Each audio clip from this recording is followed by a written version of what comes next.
Hello welcome to కృష్ణామృతం.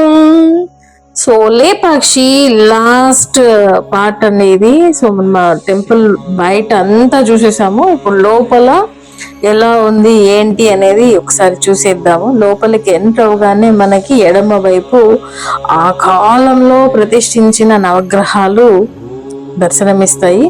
నవగ్రహాలని ఒక ప్రదక్షిణ చేసుకునేసి మనం టెంపుల్లోకి వెళ్దాము. అత్యద్భుతమైన శిల్పకళ ఉంది లోపల కూడా. ఎంత బాగుందంటే స్ట్రక్చరు అంత బాగుంది. టెంపుల్ ఎక్కడ కూడా డ్యామేజ్ లేదు, చాలా నీట్గా మెయింటైన్ చేస్తున్నారనమాట. ఇంకొకటి ఏంటంటే ఇక్కడ పంచలింగ దర్శనం జరుగుతుంది మనకి ఈ టెంపుల్ లోపల.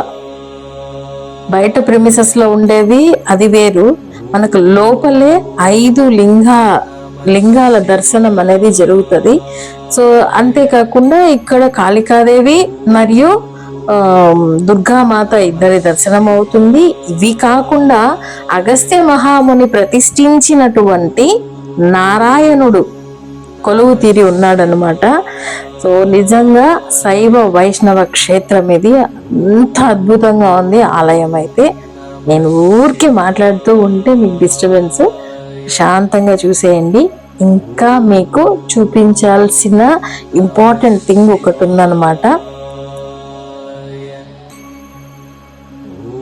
చూడండి, అంటే ఇక్కడ ఈ బండను చెక్కి ఇంతింత శిల్ప కళలను చెక్కి ప్రతిష్ఠించున్నారు. సో నారాయణుడు అగస్త్య మహామునిచే ప్రతిష్ఠింపబడిన నారాయణుడిన.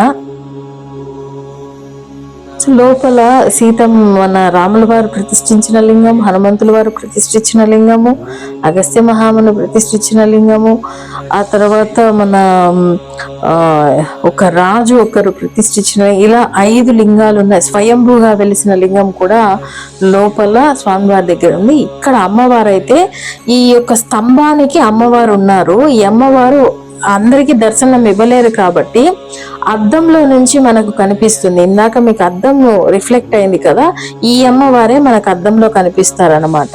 సో ఇప్పుడు మనం స్వామివారిని చూస్తే స్వామివారికి ఎడమ వైపు ఒక లింగం ఉంది, అది స్వయంభూ లింగం అంట. సో ఇక్కడ స్వామివారి రూపము ఇలా ఉంటుంది. సో ఇవన్నీ ఉన్న తర్వాతే ఆ వీరన్న విరూపన్న అనే వాళ్ళు ఈ యొక్క టెంపుల్ కట్టడానికి పూనుకున్నారు. సో అలాంటిది ఇక్కడ ఈ పెయింటింగ్ ని చూసారా?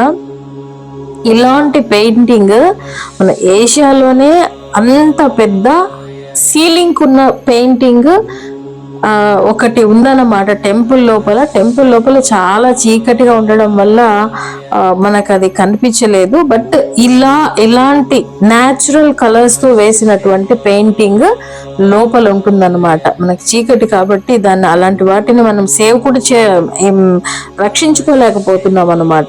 సో ఇదండి మొత్తానికి లేపాక్షి లోపల ఉన్న విశేషాలు అన్ని మీకు చెప్పేశాను. కృష్ణామృతం ఛానల్ లైక్ చేయండి, షేర్ చేయండి, కమెంట్ చేయండి, సబ్స్క్రైబ్ చేసుకోవడం మర్చిపోకండి. సబ్స్క్రైబ్ చేసుకున్న తర్వాత పక్కనే ఉన్న బెల్ ఐకాన్ ని ప్రెస్ చేయండి, తద్వారా నోటిఫికేషన్స్ వచ్చేస్తాయి. Save hour temples.